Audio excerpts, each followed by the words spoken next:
नमस्कार। आज इस कार्यक्रम का पहला सत्र शुरू करते हैं और आज के सत्र का जो विषय है वो है अंतरिक्ष अवलोकन के मूल सिद्धांत।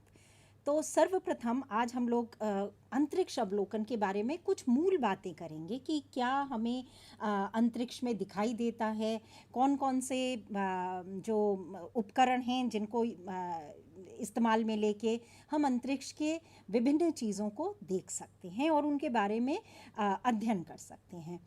तो जो सबसे पहले हमारा खगोल शास्त्र, अंतरिक्ष अध्ययन को हम लोग खगोल शास्त्र कहते हैं। अब खगोल शास्त्र क्या चीज़ है? खगोल शास्त्र एक ऐसा शास्त्र है जिसमें पृथ्वी और उसके वायुमंडल के बाहर होने वाली घटनाओं का अवलोकन, विश्लेषण और उनकी व्याख्या की जाती है। इस विधा में आकाश में अवलोकित की जा सकने वाली तथा उनका समावेश करने वाली क्रियाओं के आरंभ, बदलाव की भौतिकी और रासायनिक गुणों का अध्ययन होता है। तो जो भी क्रियाएं इस पृथ्वी और उसके वायुमंडल के बाहर हो रही हैं, उसकी शुरुआत कैसे हुई, वो किस तरह से हो रही हैं, उनकी व्याख्या करना और उसकी भौतिकी समझना, उसकी रासायनिक गुणों को समझना, ये सारा खगोल शास्त्र में आता है। तो आपने कभी ये सोचा है कि खगोल विज्ञान की शुरुआत कब हुई है? ये एक बहुत ही पुराना विज्ञान है, पुराना विषय है। ये सबसे प्राकृतिक विज्ञानों में से एक है। और जब मानव ने कृषि की शुरुआत की तो कृषि के लिए पानी की ज़रूरत हुई। उस पानी की ज़रूरत, क्योंकि पानी या तो हमें नदियों से उपलब्ध होगा या जो हमें पानी चाहिए वो बारिश का पानी मिलेगा, जो कि कृषि के लिए चाहिए होता है। तो इसलिए अच्छी फसल के लिए आवश्यक बारिश की भविष्यवाणी करने के लिए यह विज्ञान और यह विधा की शुरुआत की गई और धीमे धीमे उसको धार्मिक से और पंचांग से, ज्योतिषी प्रथाओं से भी जोड़ दिया गया। भारत में हम लोग मानते हैं कि बारिश जो है एक विशेष नक्षत्र में होती है। जैसे स्वाति नक्षत्र आप सबने सुना होगा कि बहुत ही पवित्र जो बारिश होती है उस समय बहुत ही पवित्र बूंदें, प्रथम सबसे शुद्ध पहली बारिश जो होती है वो स्वाति नक्षत्र में ही होती है। तो और इस क्या कहते हैं, हिंदू पौराणिक कथाओं में पवित्रता या अधिक सटीक रूप से बारिश की सबसे पहली बूंद स्वाति नक्षत्र में ही होती है। इस विचार का समर्थन करता है कि प्रारंभिक खगोल विज्ञान ने जो लोकप्रियता हासिल की और इसका कैलेंडर जो हमारा बनाया गया वो इसी जो हमारा कृषि है उसके लिए ही किया गया। प्रारंभिक खगोल विज्ञान जो है कृषि और धार्मिक प्रथाओं से ही जुड़ा रहा। और अब इसका जो रात्रि में आकाश जो हमें दिखाई देता है वो जब मानव बहुत प्राचीन काल में जब मानव रात्रि में थक हार के लेटता था तो उसे रात में टिमटिमाते हुए तारे दिखते थे, तारे मंडल दिखाई देते थे। उन तारों को जोड़ जोड़ के कि इनमें कौन सा किसके पास है, उसने इसी से काफ़ी चीज़ों को समझने की कोशिश की। तो स्टार गेजिंग जो है, तारों को देखना समझना, ये सबसे पुराना मनोरंजन की गतिविधि है और जो सबसे एक तरह से ये कहा जा सकता है कि सबसे पुराने विज्ञानों में से एक है।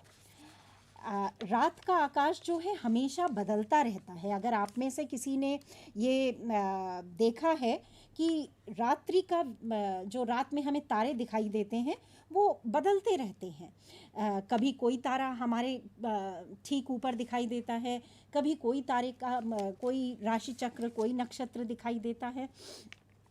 तो यह जो परिवर्तन जो है हमें चंद्रमा के चरणों में भी दिखाई देता है। चंद्रमा कभी हमें पूरा दिखाई देता है, कभी उसका कुछ हिस्सा दिखाई देता है। तो जो आदि मानव था वो ये सारी चीज़ें देखता था और उसको समझने की कोशिश करता था और उसी से उसको बहुत सारी चीज़ों की समझ जो है वो डेवलप हुई। हम लोग को जितना भी ब्रह्मांड का भाग पता है उसमें लगभग 19 अरब आकाश गंगाएं होने का अनुमान है। प्रत्येक आकाश गंगा में करीब 10 अरब तारे हैं और क्या कहते हैं आकाश गंगा का व्यास लगभग 1 लाख प्रकाश वर्ष है। ये जानकारी मैं आपको इसलिए आपके साथ साझा कर रही हूँ जिससे कि आप ये एक समझ बना पाएँ कि कितने अनंत अनादि आकाश और उसके बारे में हम लोग अंतरिक्ष के बारे में बात कर रहे हैं। अंतरिक्ष में कुछ स्थानों पे हमें दूरदर्शी से अगर हम देखें तो गोल गोल गुच्छे से दिखाई देते हैं। इनको स्टार क्लस्टर कहा जाता है या तारे का गुच्छा कहा जा सकता है। इसमें बहुत से तारे होते हैं जो बीच में घने रहते हैं और किनारे किनारे उसमें बहुत ही विरल होते हैं, किनारे में घने नहीं होते हैं। जब हम टेलीस्कोप से देखते हैं तो टेलीस्कोप से आकाश को देखते हैं तो हमें कुछ ये धब्बे धब्बे से दिखाई देते हैं। ये बादल के समान बड़े बड़े जो सफ़ेद धब्बे दिखाई देते हैं उन्हें निहारिका कहा जाता है। इस ब्रह्मांड में असंख्य निहारिकाएं हैं, इसमें से कुछ ही हम लोग देख पाते हैं। तो अब सबसे पहले हमें ये समझना पड़ेगा कि खगोल विज्ञान जो है उसका इतिहास क्या है। जैसे जो बहुत सारे जैसे भौतिकी विज्ञान है, रसायन विज्ञान है, ये कहीं से शुरू हुआ है। आदि मानव ने शायद इसके बारे में नहीं जानता था, लेकिन जो हमारा खगोलिक विज्ञान है, खगोल विज्ञान है, ये एक सबसे पुराने विज्ञान में से है।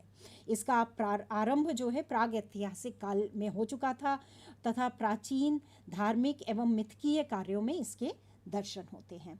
खगोल के साथ में जो हमारी ज्योतिषी है उसका बहुत ही गहरा संबंध रहा है और पहले तो लोग सोचते थे खगोल विज्ञान और ज्योतिष विज्ञान सब एक ही चीज़ है, लेकिन अब हम लोगों को समझ में यह आ गया है कि नहीं, खगोल विज्ञान जो है अलग है और ज्योतिषी जो है वो जो थोड़ा अलग चीज़ है जो कि विज्ञान के दायरे में नहीं आएगा।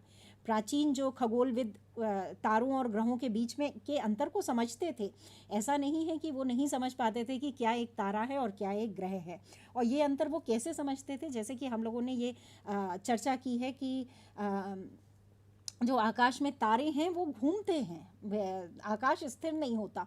तो तारे जो हैं बहुत दिनों तक एक ही स्थान पे रहते थे, जबकि ग्रह जो हैं बहुत ही जल्दी जल्दी चक्कर लगाते हैं। तो वो कभी कहीं दिखाई देते हैं आकाश में, कभी कहीं दिखाई देते हैं। तो इस तरह से जो आदि मानव थे वो भी ये अंतर समझते थे कि कौन इनमें से, इन चमकती चीज़ों में से कौन सा ग्रह है और कौन सा तारा है। तो पहले तो खगोल विज्ञान जो है केवल नग्न आँखों से ही अवलोकन किया जाता था, तक ही सीमित था। लेकिन करीब करीब 3000 साल पहले जो बेबीलोन सिविलाइजेशन सभ्यता थी, उसके जो नागरिक थे बेबीलोनियों ने राशि चक्रों को की अवधारणा की। अब राशि चक्र क्या होते हैं, उन्होंने नक्षत्रों को 12 बराबर भागों में विभाजित किया। और 12 ही क्यों भागों में विभाजित किया, इसलिए क्योंकि उनके पास चंद्रमा की कलाओं पर आधारित जो उनका जो कैलेंडर था, 12 महीने का कैलेंडर था, और वो कैलेंडर जो था वो चंद्रमा की कलाओं पर आधारित था। तो उन्होंने जितने जो नक्षत्र हैं उनको पूरे हिस्से को 12 भागों में बांट दिया। अब ये नक्षत्र कैसे चुने उन्होंने? नक्षत्रों को उन्होंने इस प्रकार से चुना कि सूर्य इनमें से प्रत्येक नक्षत्र से गुजरता हुआ प्रतीत होगा, क्योंकि पृथ्वी जो है सूर्य के चारों ओर परिक्रमा करती है। तो जो है वो उस एक निश्चित अवधि में सूर्य जो है उस नक्षत्र के आसपास हमें गुजरता हुआ दिखाई देगा। इस तरह से खगोल विज्ञान की शुरुआत हुई। अब भारत में हमारे खगोल विज्ञान का इतिहास क्या रहा? हम जानते हैं कि भारतीयों को हमेशा से ही खगोल विज्ञान के बारे में जो है आध्यात्मिक और धार्मिक दृष्टिकोण रहा है। वो बहुत सारी घटनाएं जो खगोलीय घटनाएं होती हैं उनको धर्म से जोड़ देते हैं, अध्यात्म से जोड़ देते हैं। और हमारे जो प्राचीन वैज्ञानिक थे, हमारे जो पुराने वैज्ञानिक थे, उन्होंने बहुत ही कुछ बहुत सटीक अवलोकन किए और उसकी गणनाएं भी बहुत ही सटीक की गई। इसलिए भारतीयों ने एक उत्प्रेरक के रूप में हमेशा कार्य किया है, जिसने प्रेक्षणों और सिद्धांतों के लिए आवश्यक गणित को विकसित करने में मदद की। प्राचीन भारतीय खगोल शास्त्रियों ने ज्योतिष चार्ट बनाए जिसमें बहुत सारे मॉडल बनाए, बहुत ही रोमांचक सिद्धांतों की वर्णन किया। तो अब हम ये समझते हैं कि हमारी जो खगोलीय घटना पहली कब हमें लिखित रूप में भारत में मिलती है। आप सभी ने महाभारत का तो जिक्र सुना ही होगा। ये पहली घटना नहीं है, पहली घटना के बारे में हम बाद में चर्चा करेंगे। बट महाभारत में जब अर्जुन प्रतिज्ञा लेते हैं कि मैं जयद्रथ का वध करूँगा, तो और एकदम से अंधकार छा जाता है, तो वो शायद एक सूर्य ग्रहण ही रहा होगा, पूर्ण सूर्य ग्रहण रहा होगा। तो ये एक खगोलीय घटना है जिसका जिक्र हमारे प्राचीन जो ग्रंथ हैं उसमें किया गया है। इसी तरह से जो ऋग्वेद है, जो कि सबसे प्राचीन वेद माना जाता है, ऋग्वेद में दर्शाया गया है कि भारत में दर्ज की गई पहली खगोल विज्ञान की खगोलीय घटना जो है वो लगभग 4000 साल पहले हुई थी। तो उसका वर्णन ऋग्वेद में है। ऋग्वेद से ही हमें ये पता चला कि पूरे वर्ष को 360 दिनों में कैसे विभाजित किया गया।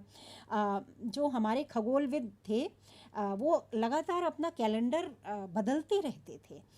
ऐसा नहीं है कि हर साल वही महीना उतने ही वही वो होंगे। जैसे आप लोगों को मालूम होगा कि हमारा जो अब आधुनिक कैलेंडर है उसमें हमें कुछ ना कुछ जो है करेक्शन करना पड़ता है, और ये जो करेक्शन है, ये जो गणना में गणना करके उसको जो ठीक करना है, बीच बीच में ये भारतीय कैलेंडर में कर दिया जाता है, जिसको कि पूरा करने के लिए आप देखें कि हर चौथे पाँचवें साल में हमारे यहाँ एक अधिक मास आ जाता है। तो जैसे इस साल हम लोगों के यहाँ अधिक मास था। आप में से किसी ने अगर अपने माता पिता से कभी बातचीत की होगी, हिंदी महीनों के बारे में पूछा होगा, तो इस साल हमारे यहाँ एक अधिक मास था। तो वो अधिक मास क्यों किए जाते हैं भारतीय कैलेंडर में? जिससे कि ये जो गणना में थोड़ी बहुत जो अधिक होता है उसको कॉम्पेंसेट करने के लिए, जिससे वो आगे फिर अगले साल से हमारा सही हो जाएगा। तो खगोलीय डेटा का उल्लेख करने वाला पहला वैदिक पाठ ज्योतिष वेदांग है, जिसे 1300 से 1100 ईसा पूर्व का माना जाता है। बाद में सिद्धांतोत्तर नाम की एक पुस्तक श्रृंखला के साथ सिद्धांतिक युग नामक खगोल विज्ञान की नई शाखा का शुरुआत किया गया, जिसमें विश्वों, ग्रहों के क्षण और ग्रहणों, जो सूर्य ग्रहण और चंद्र ग्रहण होते हैं, और चंद्र अवधियों को दर्शाता है। तो अब भारत के जो हैं प्रमुख खगोल विज्ञान का स्वर्ण युग जो है वो लगभग हम चर्चा करते हैं कि हमारे कौन कौन से वैज्ञानिक थे जो कि इस विषय पे कार्य करते थे।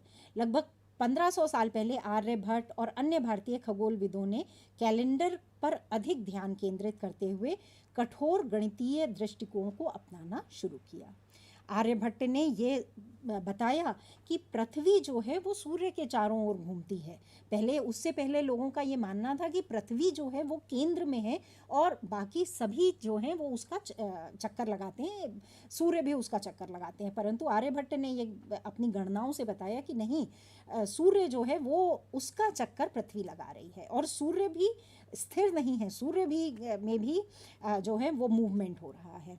हिंदू गणितीय तकनीक और इस्लामी टिप्पणियों दोनों को मिला के खगोल विज्ञान में बहुत सारी प्रगति हुई है। शुंग साम्राज्य के दौरान जो था वो भारत का खगोल विज्ञान का स्वर्ण युग कहा जाता है। उस युग में ब्रह्मगुप्त अग्रणी खगोल विदियों में से एक थे, जिन्होंने उज्जैन में खगोलीय वेधशाला का भी स्थापना की थी, और वो उस वेधशाला के प्रमुख भी थे। उन्होंने कई बीज गणितीय समस्याओं का हल करने के लिए पद्धतियों को विकसित किया। ग्रहों की चाल, उनकी युति और ग्रहण की अनुमानित अवधि की गणना के लिए कई तरीके विकसित किए। तो शतपथ ब्राह्मण नामक जो है एक 4000 वर्ष पुरानी पुस्तक है, वो हमें बताती है कि किस तरह से जो खगोल विज्ञान को वैज्ञानिक दर्जा देती है।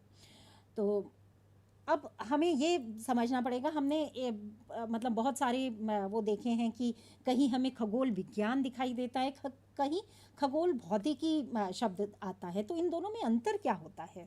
अगर जैसे मान लीजिए हम कल्पना करें कि आप अपने आंगन में बैठे हों, रात में हैं और दूरबीन से रात के आकाश को देख रहे हैं, तो आप स्टार का चार्ट बनाएंगे, विभिन्न नक्षत्रों को पहचानेंगे और आकाशीय पिंडों की तलाश करेंगे। ये सब जब आप कर रहे हैं तो आप एक खगोल शास्त्री बने हैं, जो कि शौकिया खगोल शास्त्री हैं। लेकिन अब आप ये कल्पना करें कि जैसे आप फिर से अपने आंगन में बैठ के रात के आसमान को देख रहे हैं, लेकिन इस बार जो है हम केवल अवलोकन नहीं कर रहे हैं, हम उस अवलोकन के साथ में गणितीय मापदंड डाल रहे हैं, उस पर विचार कर रहे हैं। ब्लैक होल के बनने से पहले तारे का जीवन काल कैसा था और उसका पता लगाने के लिए जो हम समीकरण को हल करने का प्रयास कर रहे हैं, ये तारे जो हैं किस रसायन से बने हुए हैं, ये सारी चीज़ें पता करने का प्रयास कर रहे हैं। और इस विभिन्न अन्य चीज़ों की भौतिकी और गणित के सिद्धांतों को जब हम उपयोग कर रहे हैं, तब हम जो है खगोल भौतिकी कर रहे हैं।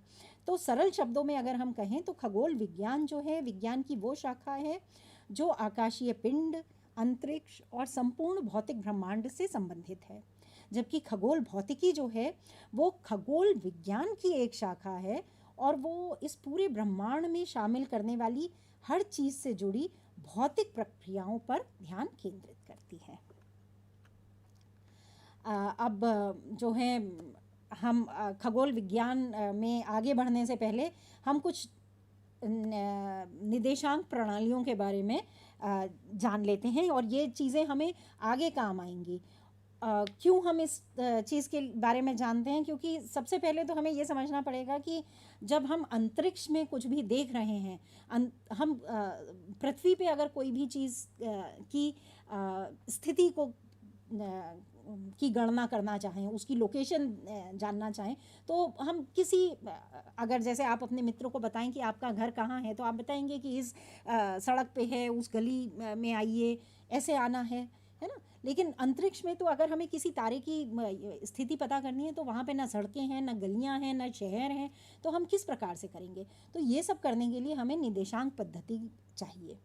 तो ये क्या चीज़ होती है? ये एक आकाशीय समन्वय प्रणाली है जो आकाश पर्यवेक्षकों को आकाश में वस्तुओं के स्थानों को निर्दिष्ट करने में मदद करती है। ये जो है बहुत सारी चीज़ें इसमें होती हैं। इसमें क्षैतिज और ऊंचाई दिशंग प्रणाली पृथ्वी पर एक पर्यवेक्षक की स्थिति संबंधित तारे की स्थिति पर आधारित है। ये पृथ्वी से पर्यवेक्षकों के लिए आकाशीय पिंडों को पता लगाने और उन्हें ट्रैक करने के लिए उपयोग में आने वाली समन्वय प्रणाली है। ठीक है, तो अब इसमें हमें क्या क्या चीज़ें देखनी पड़ेंगी? सबसे पहले हम देखते हैं कि इसमें क्या क्या है। तो सबसे पहले हमें देखना पड़ेगा कि आकाश मंडल या सेलेस्टियल स्फीयर या खगोलीय गोला जिसको कहा जाता है, ठीक है, खगोलीय गोला जो है वो पृथ्वी के इर्द गिर्द एक काल्पनिक गोला है और ये गोला पृथ्वी के साथ संकेंद्रीय है। संकेंद्रीय क्या मतलब? इस गोले का और पृथ्वी का केंद्र एक है। देखिए वो एनिमेशन में आपको दिखाई दे रहा है कि वो बाहर वाला वो गोला है और अंदर पृथ्वी उसके गोल घूम रही है। पृथ्वी पर बैठकर आसमान में देख रहे किसी दर्शक के लिए ये कल्पना करना मुश्किल नहीं होगा कि खगोलीय पिंड की छवियां इसी खगोलीय गोले के अंदरूनी सतह पर प्रक्षेपित की होती हैं। ठीक है, अब दूसरा जो हमारा है वो है आकाशीय भूमध्य रेखा। अब आकाशीय भूमध्य रेखा या सेलेस्टियल इक्वेटर जिसको कहेंगे, सेलेस्टियल इक्वेटर क्या चीज़ हुई या भूमध्य रेखा? वो अंतरिक्ष में पृथ्वी के भूमध्य रेखा के प्रक्षेपण के रूप में परिभाषित की जाएगी कि जो पृथ्वी का इक्वेटर है उसी को अगर हम आगे प्रक्षेपित कर दें सेलेस्टियल इक्वेटर, सेलेस्टियल स्फीयर तक या आकाशीय गोले तक, तब हम उसको कहेंगे सेलेस्टियल इक्वेटर। अब ये जो आकाशीय भूमध्य रेखा है, ये इस पूरे आकाशीय गोले को दो हिस्से में बांट देती है, जो कि एक उत्तरी गोलार्ध हो गया और एक दक्षिणी गोलार्ध हो गया, जैसे कि हम पृथ्वी में करते हैं। इक्वेटर जो है पृथ्वी को दो हिस्से में बांट देती है, एक नॉर्दर्न हेमिस्फीयर या उत्तरी भाग हो गया और एक दक्षिणी भाग हो गया। अब हमें, जब हमने भूमध्य रेखा की बात कर ली, तो हमें इक्वेटर, हमें पोल्स के बारे में भी बात करनी चाहिए। तो हमें इसके जो पोल्स हो गए वो ध्रुव हो गए, है ना, आकाशीय ध्रुव। अगर हम पृथ्वी के उत्तरी और दक्षिणी ध्रुवों को आगे बढ़ाएं और इसको हम अपने सेलेस्टियल स्फीयर तक ले जाएं या आकाशीय गोले तक ले जाएं, तो वो जो आकाशीय गोले को जहाँ पे भी काटता है उसको हम आकाशीय ध्रुव कहेंगे। इसी तरह से उत्तरी आकाशीय ध्रुव हो गया और दक्षिणी आकाशीय ध्रुव हो गया। ठीक है, इसी तरह से हमारे पास और भी कई शब्द हैं, जैसे कि क्षितिज, जो कि होराइजन कहलाएगा, फिर जेनिथ जो कि शीर्ष बिंदु कहलाएगा, फिर राइट एसेंशन और डिक्लिनेशन। तो एक एक करके हम उसके बारे में भी समझ लेते हैं कि ये क्या है, और नादिर। ठीक है, तो इसके बारे में हम जानने की कोशिश करते हैं। अगर हम आकाशीय गोले पर एक वृत्त खींचते हैं तो ये गोले को दो गोलार्ध में विभाजित कर देता है, ऊपरी गोलार्ध जो कि दिखाई देता है और नीचे का गोलार्ध जो कि हमें दिखाई नहीं देता है। तो निचला भाग जो है वो पृथ्वी से छुपा हुआ है। तो जेनिथ जो है वो आकाश में पर्यवेक्षक के ठीक ऊपर की बिंदु है। अगर हम ठीक ऊपर अपने बिंदु लें तो वो जो है जेनिथ कहलाई जाएगी। पृथ्वी के भूमध्य रेखा पर एक पर्यवेक्षक के लिए खगोलीय भूमध्य रेखा जो है जेनिथ के माध्यम से गुजरती है। नादिर अब इसी के ठीक नीचे जो होगा, दूसरे हेमिस्फेयर में, दूसरे गोले, दूसरे तरफ, वो नादिर कहलाएगा। जो नादिर हो गया वो पर्यवेक्षक के ठीक नीचे आकाश में एक बिंदु है जो जेनिथ के विपरीत में होता है। आकाश में प्रत्येक वस्तु की स्थिति को जानने के लिए दो संख्याएं हम लेते हैं। जैसे कि पृथ्वी पर हमें किसी भी वस्तु की लोकेशन निर्धारित करनी है तो हम लैटिट्यूड और लॉन्गिट्यूड के हिसाब से करते हैं। तो उसी तरह आकाश में भी हमें प्रत्येक वस्तु की लोकेशन को निकालने के लिए दो संख्याएं हम यूज़ करते हैं। उनको हम राइट एसेंशन और डिक्लिनेशन, राइट एसेंशन या झुकाव, डिक्लिनेशन यानी कि झुकाव के रूप में कहा जाता है। इन्हें आमतौर पर वस्तु के खगोलीय निर्देशांक के रूप में माना जाता है। झुकाव जो है, झुकाव या डिक्लिनेशन जिसको हम कहते हैं, वो राइट एसेंशन या लॉन्गिट्यूड से मेल खाता है। और खगोलीय और इसको निकालते कैसे हैं, वो खगोलीय भूमध्य रेखा जो सेलेस्टियल इक्वेटर है वहाँ से लेके वर्नल विषुव और आकाशीय भूमध्य रेखा के चयनित तारे के प्रक्षेपण के बीच के कोण को हम कहेंगे झुकाव। ठीक है, और ये लॉन्गिट्यूड जैसा होता है। और झुकाव जो है लैटिट्यूड से मेल खाता है और राइट एसेंशन जो है लॉन्गिट्यूड से मेल खाता है। तो अगर हम आकाशीय भूमध्य रेखा और चयनित हमारा जो भी जिस तारे का हमें निकालना है या आकाशीय वस्तु जिसके निकालना है उसके बीच के कोण को उत्तर या दक्षिण में सही उद्गम की रेखा के साथ में मापते हैं तो उसे डिक्लिनेशन या लॉन्गिट्यूड कहते हैं। और जो अक्षांक होता है वो झुकाव हमारा हो जाता है ना। तो इस तरह से हम ये निकालते हैं।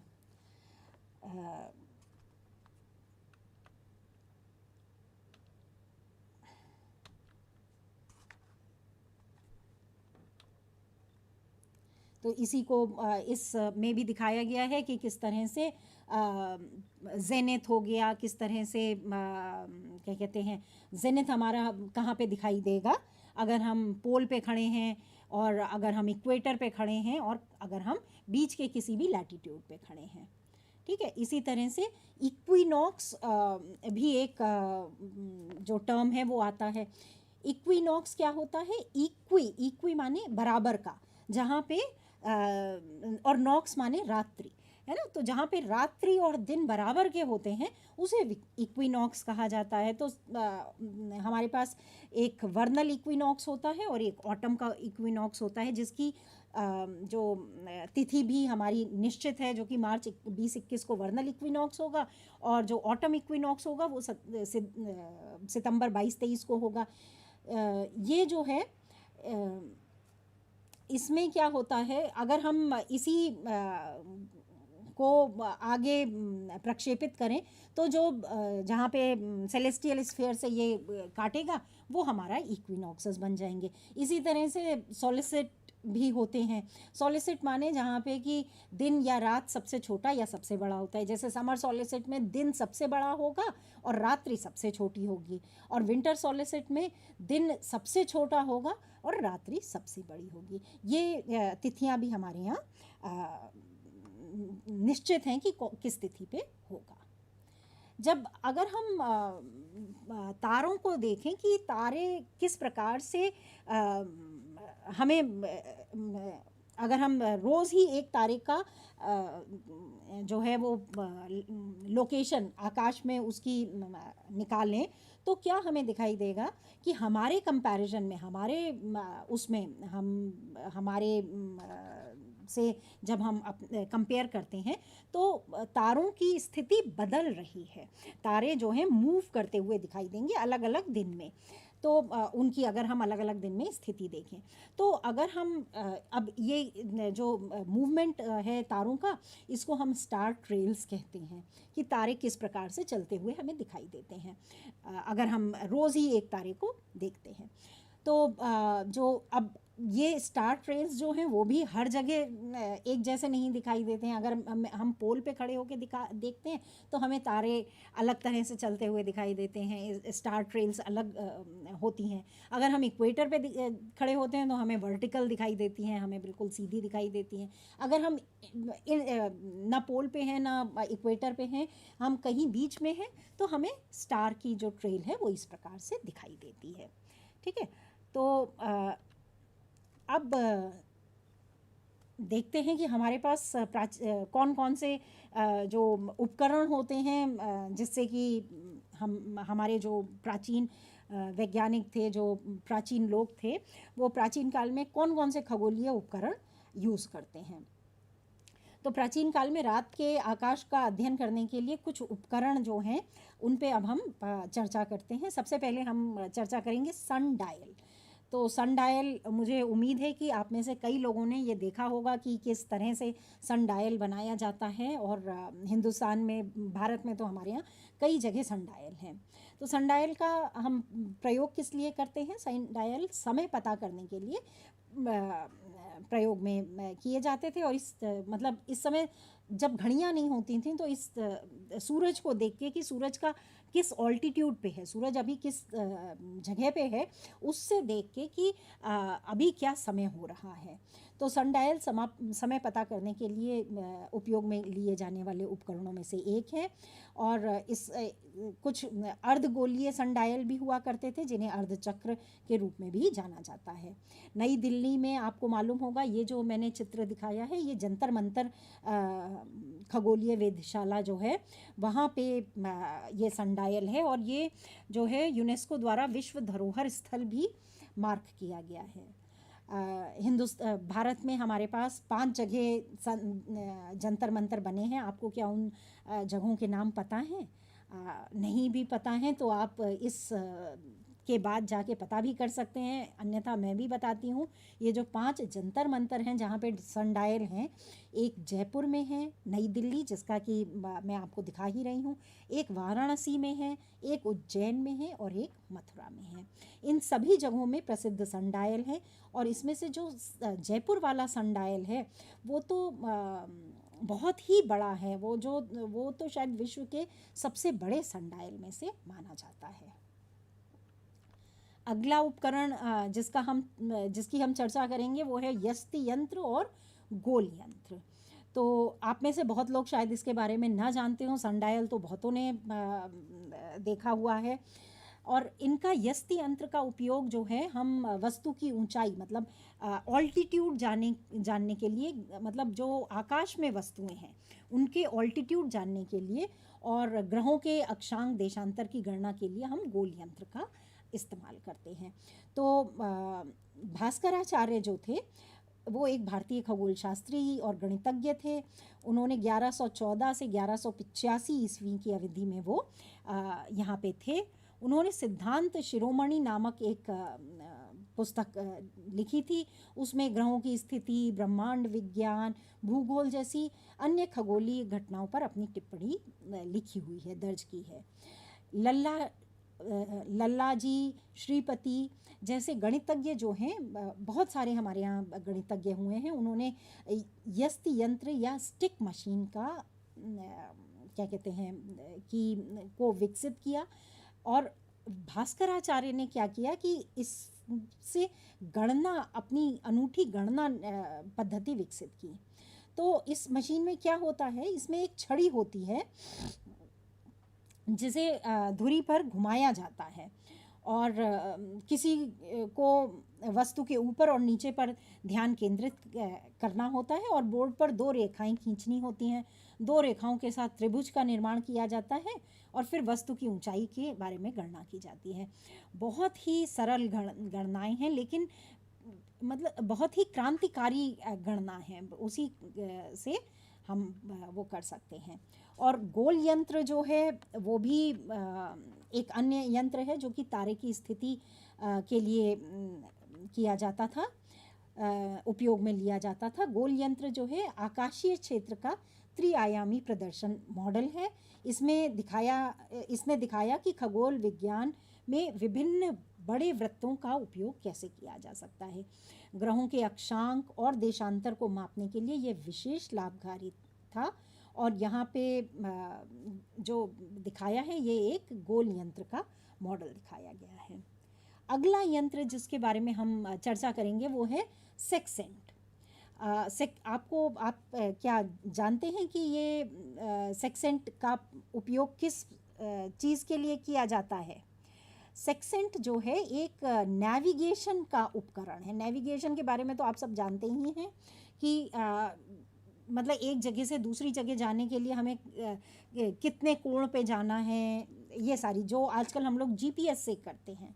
तो सेक्सेंट एक नेविगेशन का उपकरण है जो 2 दृश्य वस्तुओं के बीच में कोणीय दूरी को नापता है।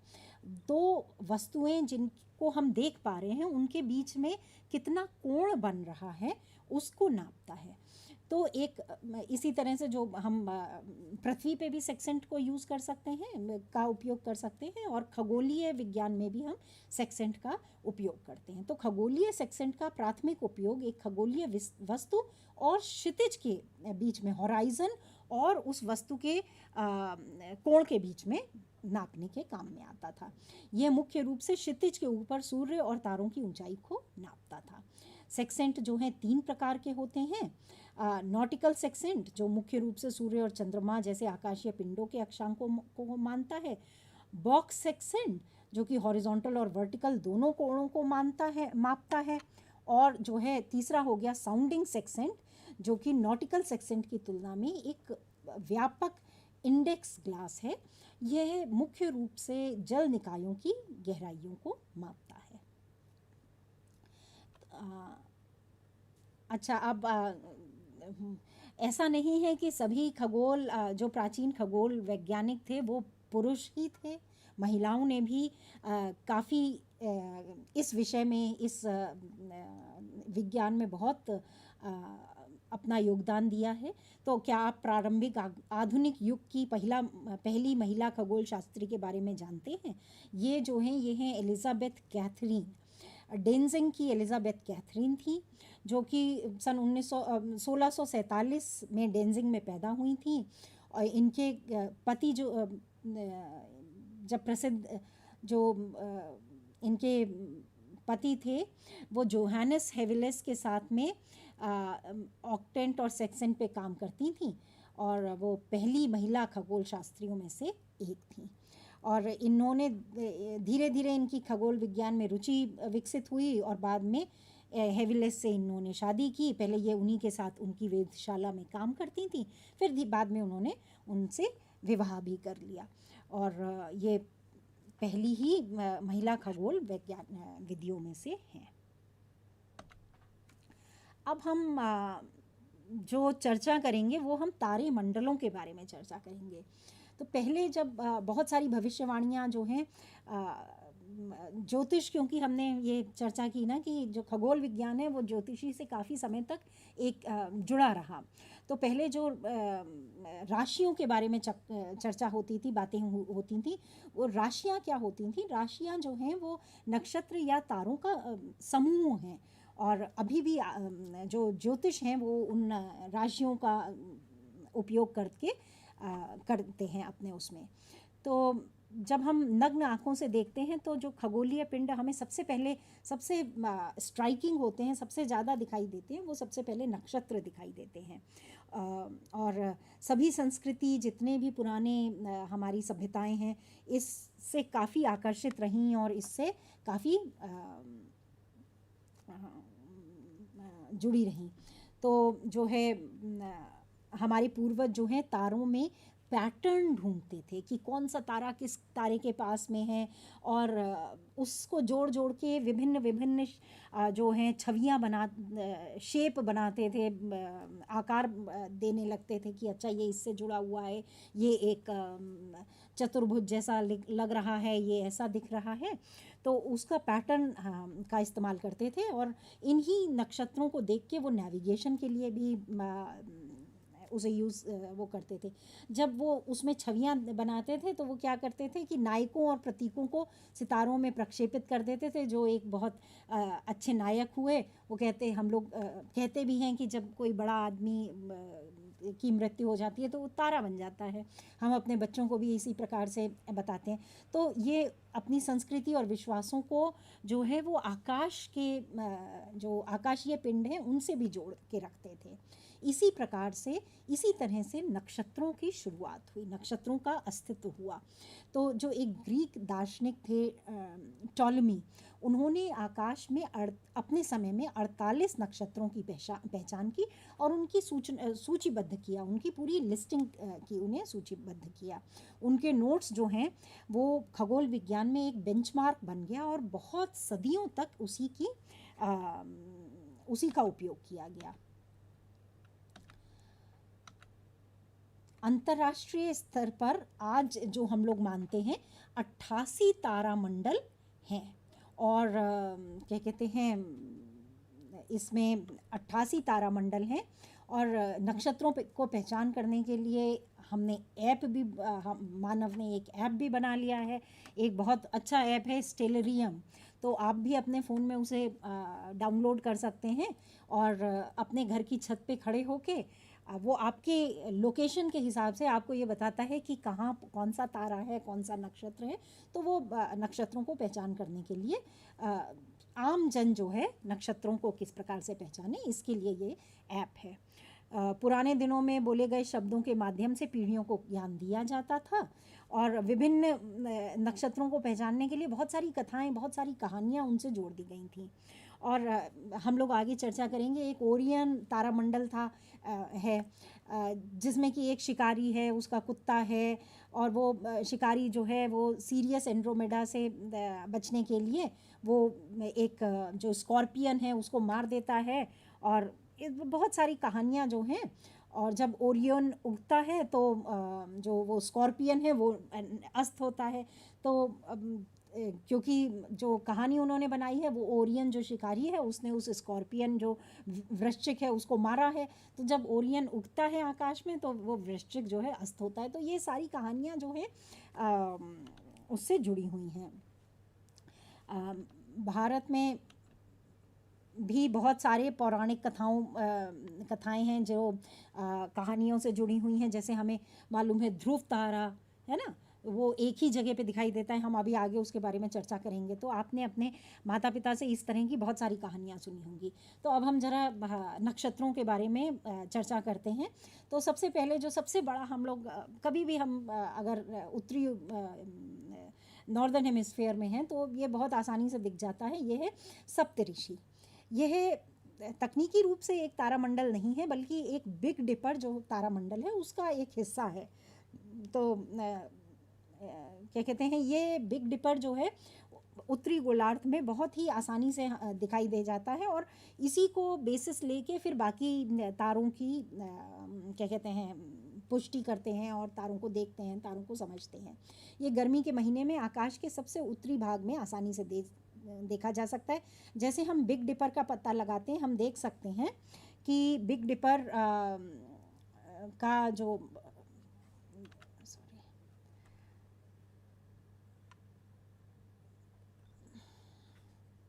हैंडल है वो ग्रेट बियर है, ठीक है। और कप के निचले दाहिने में सामने की ओर पैर हैं, वो भालू जैसा दिखाई देते हैं। और कप के निचले दाएं कोने में भालू के समान, ये देखिए ये पैर हैं, ये भालू जैसे पैर हैं जो भालू की छाती तक फैले हुए हैं। और बिग डिपर का पता लगाने के लिए हम बहुत आसानी से उर्सा मेजर, जो कि हमारा सप्तऋषि है, वो पता कर सकते हैं। तो ये है बिग डिपर। इसमें ये जो हिस्सा है ये है सप्तऋषि। ये 7 तारों का समूह है जो कि हमें दिखाई देता है। तो ये जो है देखिए भालू की तरह से दिखाई देता है। और ये 4 तारों का समूह, ये 4 जो कि एक मतलब आप क्या एक शेप बना रहे हैं चतुर्भुज की, और उससे जुड़े हुए 3 और, ठीक है। ये जो है ये सप्तऋषि कहलाता है आकाश पर। अब हमें इसका ये सप्तऋषि क्यों हमें इतना इम्पॉर्टेंट है, क्यों इतना मतलब हम सभी देख पाते हैं। सप्तऋषि को हम जब पहचान लेते हैं तो सप्तऋषि के ये वाले जो 2 तारे हैं, इनको जोड़ के अगर हम इसको सीधी रेखा में आगे खींचें तो करीब करीब इतने के 3 गुने डिस्टेंस के बाद हमें दिखाई देता है पोलारिस या ध्रुव तारा, उत्तरीय ध्रुव तारा दिखाई देता है। अब ध्रुव तारा इतना जो है वो इम्पॉर्टेंट क्यों है? ध्रुव तारा इसलिए इम्पॉर्टेंट है क्योंकि ध्रुव तारा जो है आजकल मतलब इस समय उत्तरीय ध्रुव के बहुत पास में है। तो अगर हम ध्रुव तारे को पहचान लेते हैं, समझ लेते हैं कि कहाँ पे ध्रुव तारा है, तो वो वही हम मार्क कर सकते हैं कि ये हमारा क्या कहते हैं पोलारिस जो ये है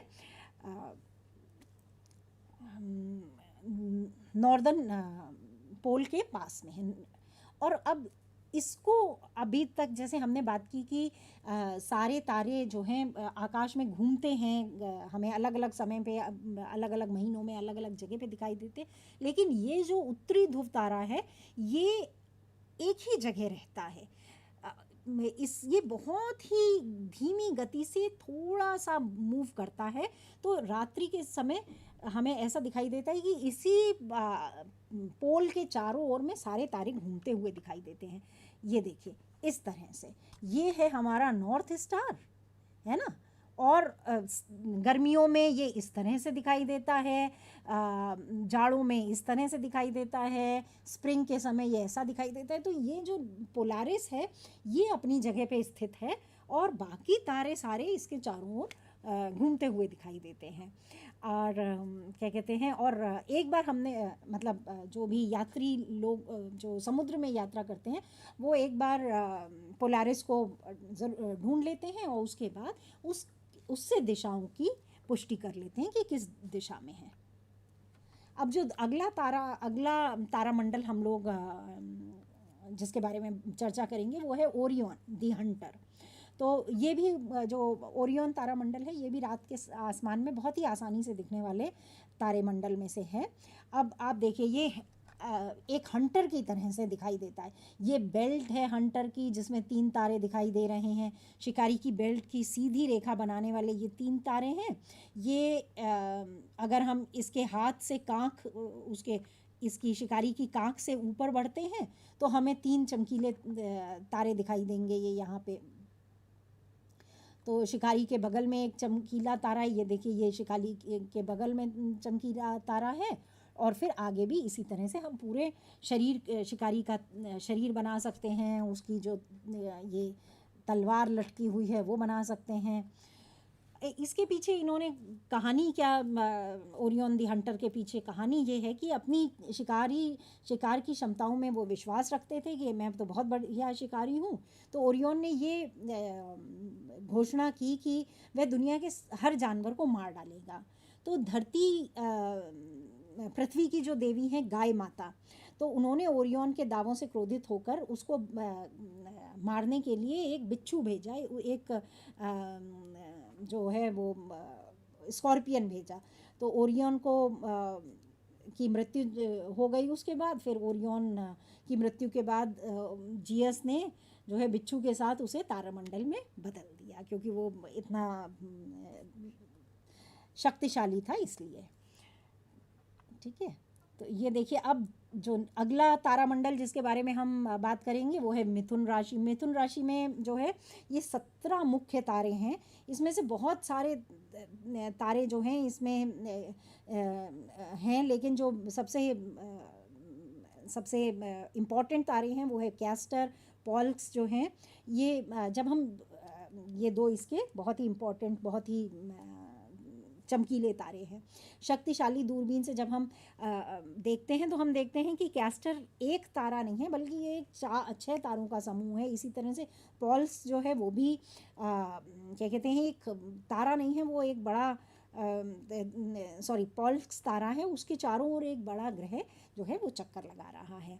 मिथुन तारा कहाँ पे, मिथुन तारामंडल कैसे पता करेंगे, इसके लिए भी हम ओरियन दी हंटर का उपयोग करते हैं। जब शिकारी की जो भुजा है उसकी भुजा वाली दो छड़ी आकृतियों के बीच में जो है उससे हम ढूंढ सकते हैं कि ये मिथुन राशि कहाँ है। ठीक है, अब जो अगली चीज़ आकाश में हमें बहुत दिखाई देती है वो है ग्रहण। तो आपको सूर्य ग्रहण मालूम ही है कैसे, आप सबने सूर्य ग्रहण के बारे में सुना होगा, और बहुत सारे अंधविश्वास, बहुत सारी जो है कहानियाँ भी इसके साथ जुड़ी हुई हैं।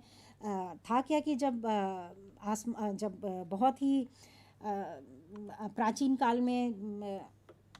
काल में जब मानव दिन में अपने शिकार के लिए गया है और एकदम से अंधेरा हो गया, तो वो डर जाता था। उसे लगता था कि कोई राक्षस जो है वो सूर्य को निगल गया, तो ढोल बजा के और हथियार फेंकते थे आकाश में कि भाई किसी तरह से सूरज जो है, क्योंकि सूरज ही हर जीवन दाता है, तो इसलिए वो यज्ञ भी करते थे कि सूरज को किसी तरह से बचा ले। ये तो सब पुराने लोग, जब तक उन्हें खगोल विज्ञान का अनुभव नहीं था या उसके बारे में जानकारी नहीं थी। लेकिन जब अब हम लोग समझ गए हैं तो अब हमें पता है कि ये ग्रहण जो है एक खगोलीय घटना है, और ये कब होता है, जबकि कोई खगोलीय पिंड जो है किसी दूसरे पिंड की छाया में आ जाता है। तो ये और स्थायी रूप से अदृश्य नहीं होता है। कोई खगोलीय पिंड वो अस्थायी रूप से थोड़ी देर के लिए हमें नहीं दिखाई देता है। और ये सारी चीज़ें हमें इसलिए दिखाई देती हैं क्योंकि पृथ्वी जो है सूर्य के चारों ओर घूम रही है और चंद्रमा पृथ्वी के चारों ओर घूम रहा है। तो जब चंद्रमा हमारे पृथ्वी के चारों ओर घूम रहा है तो क्या होता है कि हर महीने ये एक बार पृथ्वी और सूर्य के बीच में से गुजरता है। तो लेकिन पूर्ण ग्रहण नहीं होता है, क्योंकि सूर्य के चारों ओर पृथ्वी की कक्षा के समतल में के संबंध में चंद्रमा की कक्षा थोड़ी सी झुकी हुई है, तो ये इसलिए ऐसे होता है।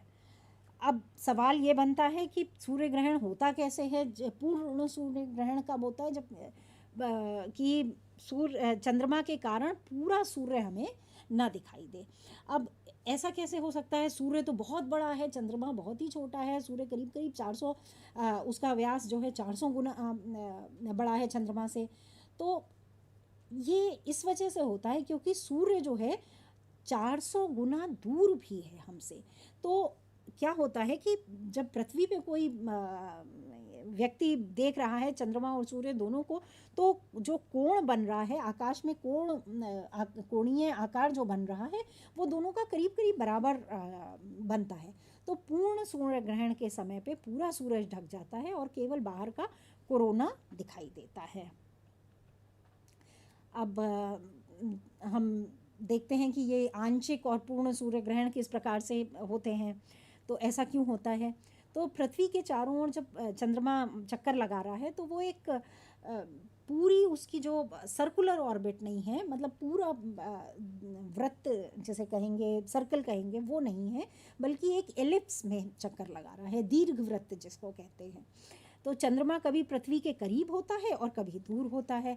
तो यदि ग्रहण तब हो जबकि चंद्रमा थोड़ा सा दूर होगा, तो उसका कोणीय आकार भी थोड़ा सा छोटा हो जाएगा, तो वो सूर्य को पूरी तरह से नहीं ढक पाएगा, जिससे कि सूर्य के चारों ओर हमें एक पतली अंगूठी सी दिखाई देगी।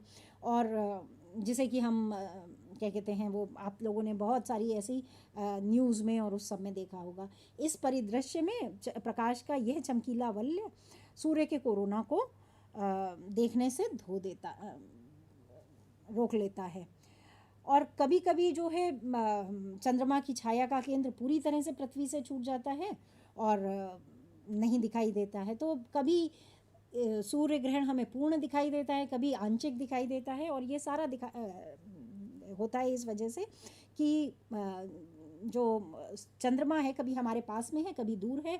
तो हमारी जो कोण बन रहा है वो दोनों का अगर बराबर हो गया तो पूर्ण सूर्य ग्रहण, अगर थोड़ा सा कम है तो हमें वो कोरोना रिंग दिखाई देगी।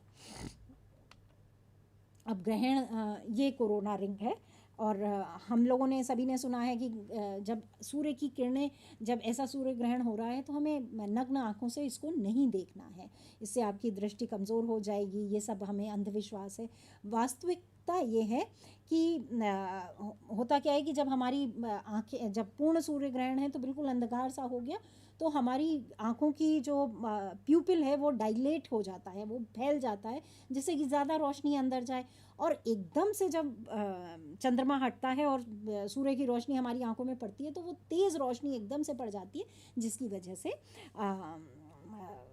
थोड़ा सा डैमेज होने की,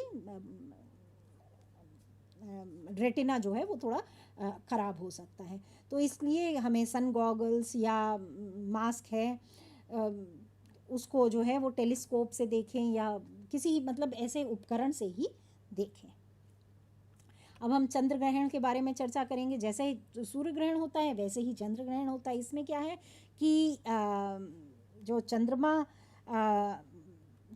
हमें नहीं दिखाई देता, इसलिए क्योंकि जब पृथ्वी और सूर्य चंद्रमा के एक ही तरफ हो जाते हैं तो जो चंद्रमा का प्रकाश तो पृथ्वी की छाया जो है वो चंद्रमा पर पड़ रही है, तो वो हमें चंद्रमा दिखाई नहीं देता। तो चंद्रमा जो है पृथ्वी की छाया से गुजरता है तो ये रात के आकाश में अंधेरे के खिलाफ सिर्फ गहरा हो जाता है, गायब नहीं होता। इसके लिए इसकी जगह ये हमें लाल रंग का दिखाई देता है, तांबे जैसे लाल रंग का दिखाई देता है। और इसको क्या कहते हैं, रेड मून भी कहा जाता है। तो जो आदि मानव थे उन्होंने कहा कि अरे राक्षस का खून हो गया, और उन्होंने वो राक्षस का ये खून की वजह से चंद्रमा जो है लाल हो गया है। लेकिन विज्ञान हमें फिर बताता है कि ये जो है ये पृथ्वी की छाया का रंग है, ये राक्षस के खून का नहीं है। तो कोई ये कहेगा कि छाया तो काली होनी चाहिए, तो काली क्यों नहीं है? तो ऐसा इसलिए है क्योंकि जब सूर्य हमारे ग्रह पर चमकता है और अपनी छाया को अंतरिक्ष में डालता है, उसकी छाया पड़ती है, तो फिर वायुमंडल से भी होके गुजरती है। वायुमंडल में कुछ ना कुछ धूल और हवा के कण हैं जो कि प्रकाश को बिखेर देते हैं, और इसी बिखेरने की वजह से आप सबको मालूम होगा कि आसमान नीला दिखाई देता है।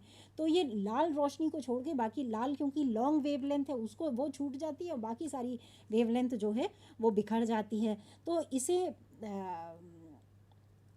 क्या कहते हैं, इसलिए इसकी छाया जो है वो लाल रंग की हो जाती है।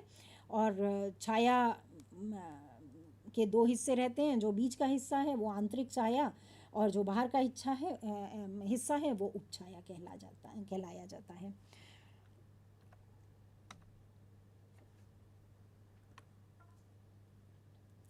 तो अगर अब हम कोशिश करते हैं कि हम इस पूरी प्रक्रिया को समझते हैं कि लाल रंग क्यों आता है। तो चंद्र ग्रहण के दौरान जब चंद्रमा पृथ्वी की छाया से उपछाया में प्रवेश करता है तो अधिकांश प्रेक्षक इसके परिणाम स्वरूप बहुत सूक्ष्म छायांकन नहीं देख पाते। जिस क्षण चंद्रमा गर्भ में प्रवेश करता है उसे प्रथम संपर्क के नाम में माना जाता है।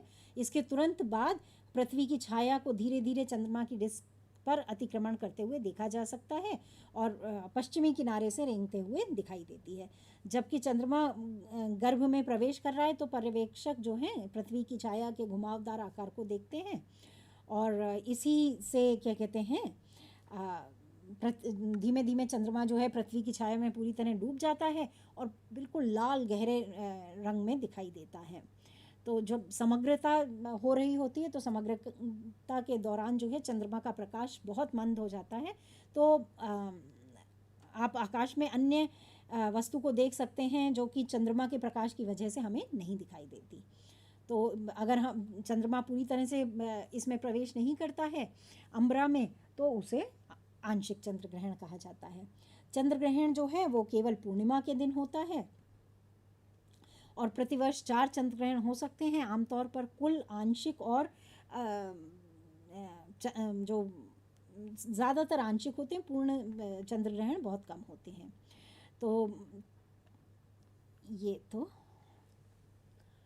है अगली खगोलीय घटना जो है वो है धूमकेतु।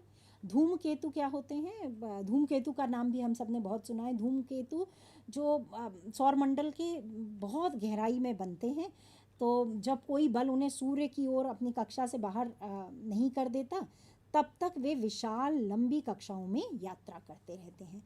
जब कोई धूमकेतु सूर्य के पास पहुंचता है तो उसकी बर्फ़ और गैसें जो हैं वाष्प इवेपोरेट हो जाती हैं, वाष्प में बदल जाती हैं। तो वाष्प में बदल के उनका एक पूंछ जैसा निकल आता है। और हालांकि धूमकेतु ज़्यादातर बर्फ़ और धूल के होते हैं, लेकिन इनकी सतह जो है वो कार्बन का एक खोल है जो उच्च बनाने की प्रक्रिया के दौरान सतह के नीचे वाष्पशील होने के रूप में एकत्रित हो जाती है। तो इस तरह से धूमकेतु जो है वो पूंछ वाले होते हैं। अगली जो खगोलीय घटना है ये है उल्कापात। क्या होता है कि पृथ्वी पर बहुत सारा मलबा अंतरिक्ष से गिरता है। तो लगभग प्रतिदिन लगभग 50 टन मलबा अंतरिक्ष से गिरता है। तो कुछ ज़्यादातर मलबा जो है वो वातावरण में ही जल जाता है, उसी में लुप्त हो जाता है, और जो बाकी का बच जाता है वो शानदार प्रकाश प्रदर्शन करता है। तो उल्का वर्षा होती है। तो ये उल्का जो होते हैं ये अक्सर कंकड़ या रेत के दाने के आकार के होते हैं, कभी कभी तो बहुत बड़े बोल्डर के आकार के भी होते हैं। और वायुमंडल में जब प्रवेश करते हैं बड़े होते हैं तो वो एकदम से जलने लगते हैं, तो प्रचंड गर्मी होती है, तो घर्षण पैदा होता है, घर्षण की वजह से गर्मी जल जाते हैं और क्या कहते हैं इसकी वजह से आकाश में हमें दिखाई देता है गिरता हुआ, वो एक बिल्कुल लाइन जैसी धारियाँ बनती दिखाई देती हैं जिसे हम शूटिंग स्टार कहते हैं। ठीक है। और जो इसको जो है आकाशीय शो के नाम से भी जाना जाता है। और उदाहरण के तौर पे ये क्या कहते हैं बहुत सारे मतलब किस राशि में आ रहे हैं, किस नक्षत्र में आ रहे हैं, इससे इनको अलग अलग नामों से जाना जाता है। तो वर्ष के दौरान पृथ्वी से लगभग 30 उल्का बौछारें दिखाई देती हैं, और क्योंकि ये पृथ्वी की कक्षा से मेल खाती हैं तो हमें नियमित समय पे ही दिखाई देती हैं। जैसे परसीड उल्कापात हर साल अगस्त में होता है, जेमिनी का उल्कापात हर साल दिसंबर में होता है। तो इसी के साथ बहुत बहुत धन्यवाद। इस सत्र में आप सभी का जुड़ने के लिए बहुत बहुत धन्यवाद। अगर आपके मन में कोई भी प्रश्न इस सत्र से संबंधित आ रहा है जिसको समझना चाहते हैं, आप हमें हमारे वेबसाइट पे इसको लिख के डाल सकते हैं। बहुत बहुत धन्यवाद। नमस्कार।